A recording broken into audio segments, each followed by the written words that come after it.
morning to all my fellow Americans here once again. My name is Eduardo Rodriguez from the island of Puerto Rico. This is an activity that's going to go on in Cuba. It's a reminder that on the 11th of July of this month, there will be a march in Miami, in most part of the world, in commemoration. This is coming from Opaco, for those brave Cubans who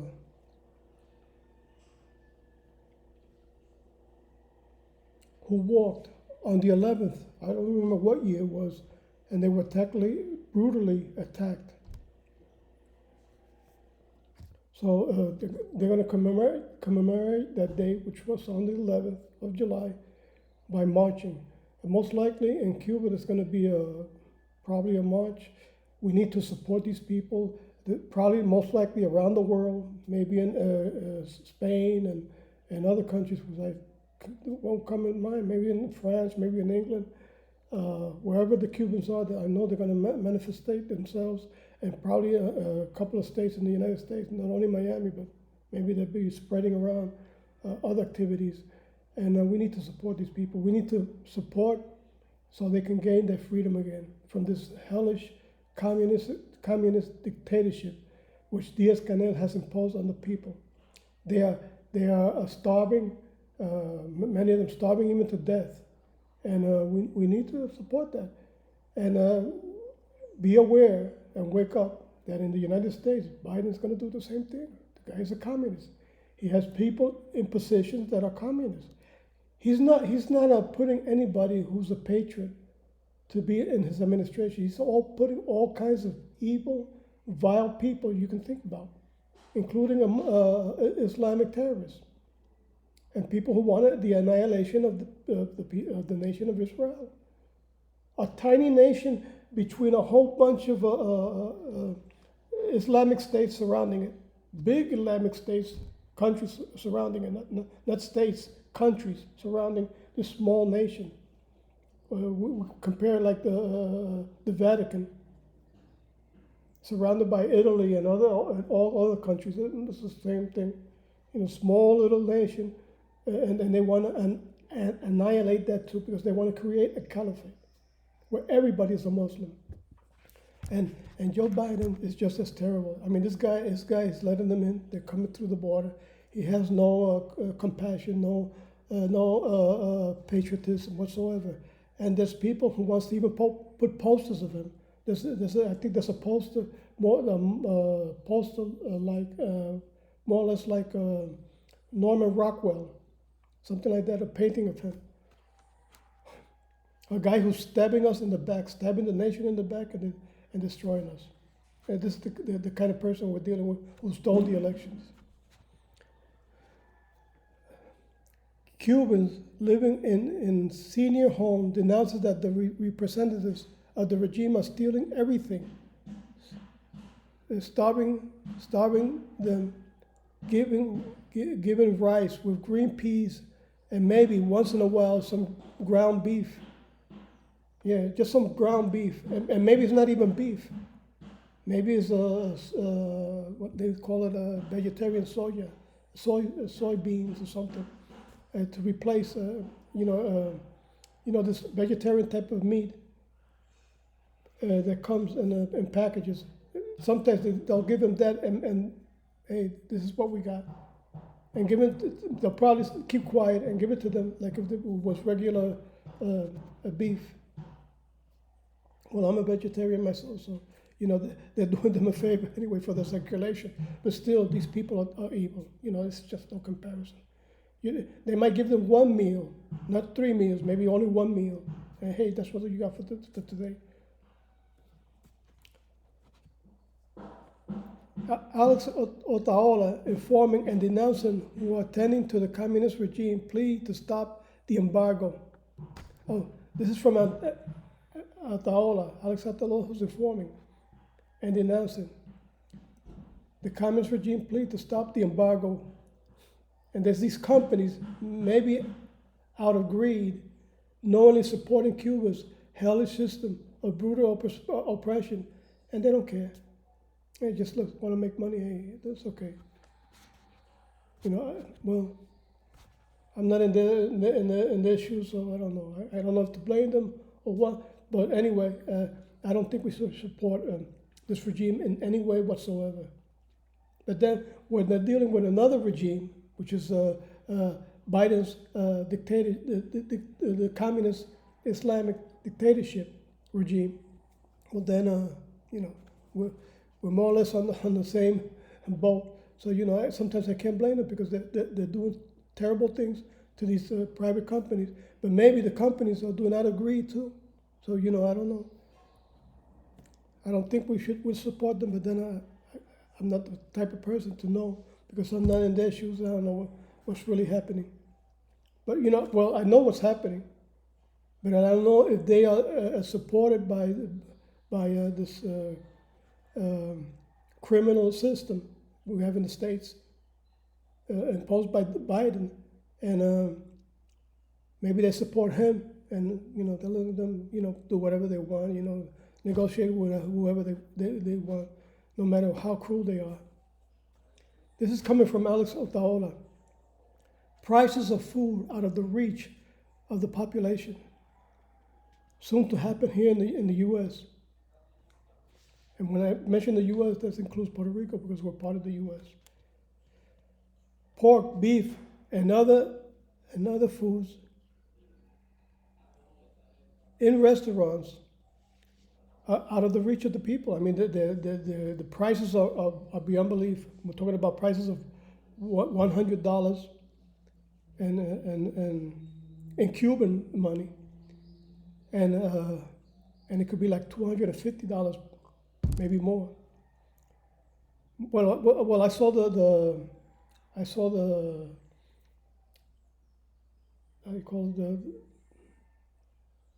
the announcement in these plaques where it had the prices, and it was up to $150. I think was for pork meat, which is more expensive than the beef. Can you believe that? When there's more abundance of pork, the pork is becoming more expensive, and this is in restaurants. What a Cuban makes, it's not enough. I mean, they can't afford to go to the restaurant because they don't make enough to go there. You have to do maybe like one. I remember one lady that I met personally here who fled from Cuba, who said she went into the restaurant and she ate everything she wanted, and then when she went to pay, she paid with the Cuban dollar, and they put her in prison because the Cuban dollar is useless. And the restaurants, they don't want Cuban money, they want American money. And so she's just pissed off like anybody would be, and besides being hungry, she paid with the Cuban money. Yeah. And they arrested her, put in prison. Then she got out and fled to Cuba.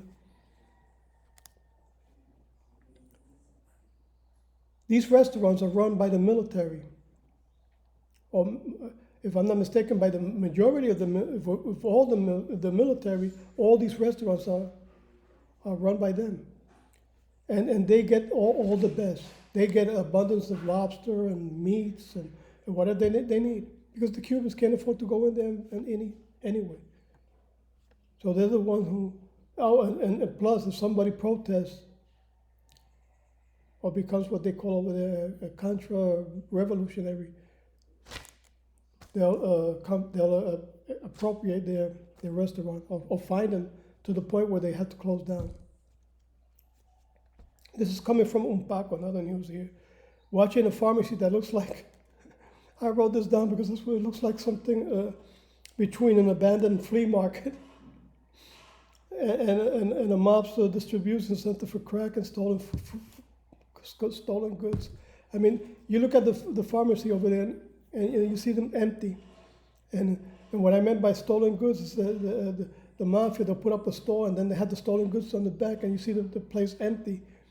And a lot of people go there to buy stolen stuff, and they don't know it's put up by how do they call it? People acting like they're salesmen, but they're really undercover cops, the undercover police. Another one from Cubanet. Mother 3 with her mother living in deplorable condition with roof leaking water. This is not something once a year or so. I mean, this is commonplace every day in different houses, using buckets to capture the water, but some falling on the floor because they overflow, or some of the leaks they can't grab it, or they're just too small, but they keep dripping. One of her this lady that they're presenting the situation, the child is disabled, with barely any food to eat. The ceiling at any moment could cave in, it could collapse. I mean, I saw this video. The reason why I don't post this video show it because, due to privacy and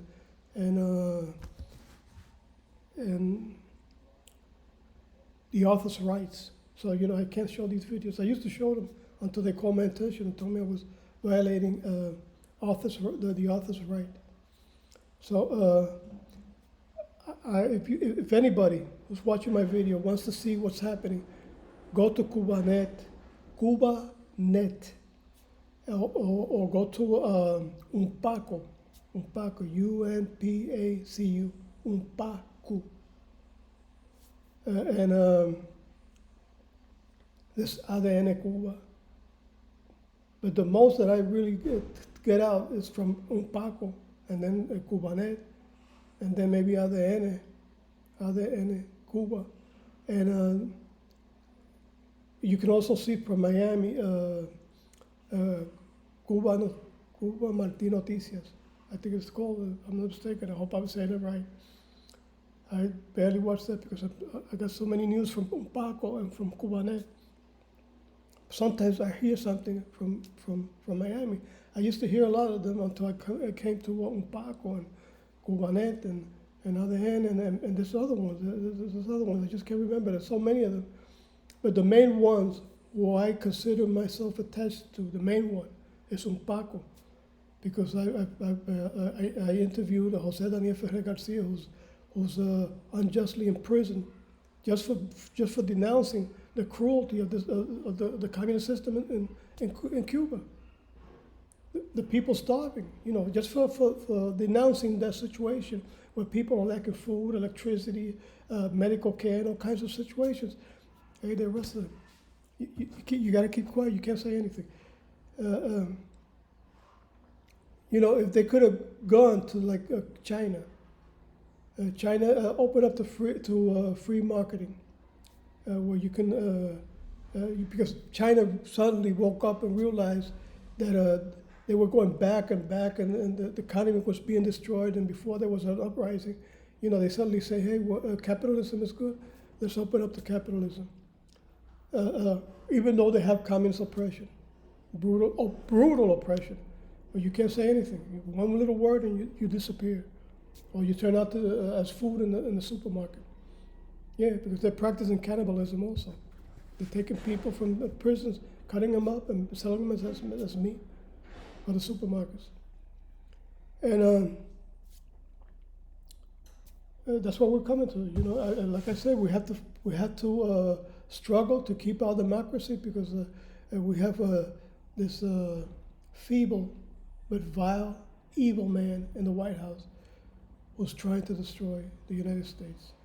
And God help us that he succeeds. So we need to stop his determination to hurt us, definitely, and support Trump and support all these channels like the ones that are also denouncing. You got a whole bunch of them, especially Dan Bongino. Dan Bongino stopped going live. I used to see him live. Now he's going like a podcast. Oh, another thing.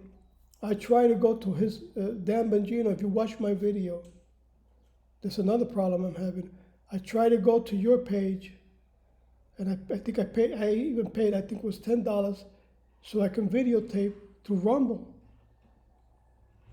But then it won't let me. I tried, and I even paid and everything. But since I couldn't do anything, so what I did is I suspend my, I go to Rumble. I'll hear you, but I suspended. What do I call it? I didn't know how to cancel the $10 that I pay for videotaping. But I know I suspended my subscription to the page. But I do enter the page. But I try to do it because I want, since I'm not being able to use the video live, go on live videotaping. I said, well, no use paying $10. So I hope I'm not still paying the $10. But I tried to change because YouTube is, they're trying to restrict me. If I say any little thing that offends them, they'll erase it or they'll threaten me. Warning. They already gave me one warning. The other day they told me, hey, we had to erase this that you said, but it's because it's not true, which is true. But to them, it's not true because they're supporting the extreme left, and they don't want anything that it'll seem that any opposition on my part against Biden's administration, which is extreme left. So God bless you all. Most likely see you tomorrow. And like I always say, God bless you all. God bless America. God bless our veterans too, which I am one. I am also a veteran. And I stand with God in Israel eternally. So I'll see you guys tomorrow, hopefully. Bye-bye.